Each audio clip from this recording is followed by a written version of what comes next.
Well, joining me from Victoria, British Columbia is Teale Phelps Bondaroff. He's Director of Research at OceansAsia. Thank you for coming on the show. Oh, thanks for having me on. Good to talk to you. Yeah, absolutely. So disposable face masks, gloves, hand sanitizer bottles. Talk to us about the impact of this spike in personal protective equipment on the environment. Yeah, as you heard from my colleague already, we've been noticing a huge amount of PPE and other related products washing up on beaches, and this has a huge impact on marine ecosystems and marine wildlife. So some of the statistics that exist prior to COVID suggest that we are dumping as many as 8 million metric tons of plastic into our oceans a year, and those are pre-COVID estimates, and that has a huge impact on marine wildlife. So the numbers that I've seen suggest that 100,000 marine mammals or sea turtles are killed each year, 1 million seabirds, and that doesn't include things like invertebrates and fish.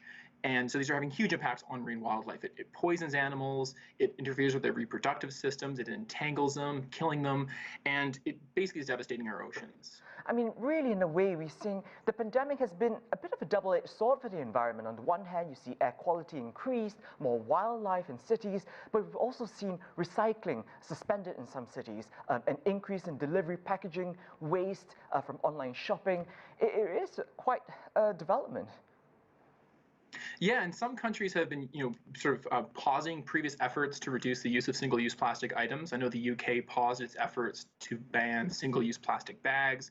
And so we do need to use proper protocols to keep people safe, but a lot of the times we don't necessarily need to use single-use plastic items, and it all ends up in the ocean at a certain point. And one thing that's really worth mentioning is that when plastic gets in the ocean, it doesn't just disappear.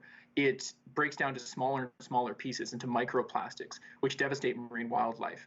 An estimate of how long it would take a single face mask to break down is around 450 years. But again, those particles don't go away. They enter the food web at lower levels. And some of the things that we're finding, that researchers are finding, are quite alarming. Earlier this year, a new species was discovered 2,000 feet down in the Marianas Trench, and they named it after plastic they found in its stomach, the Erythrines plasticus. And a recent study out of France found that microplastic was found in sea spray. And microplastic has been found in table salt for people and in fish destined for human consumption. So it is filling our oceans and has a huge impact in that respect. A real lasting impact, as you say. So what's the concern that the pandemic will divert government attention from environmental issues? I mean, we saw this year's UN COP26 climate conference already postponed. Yeah, and we had a couple of the conferences we weren't able to attend as well, dealing with biodiversity and marine conservation, and that's a huge impact as well. And what's interesting is, we have this, earlier on in the story, you talked about how Hong Kong has provided a reusable mask to every single person. And, there's a lot of situations where grocery stores are wrapping individual pieces of fruit or vegetable in plastic. And that represents a huge step back from a lot of the progress we've made in the last few years in cutting back on single-use plastic items.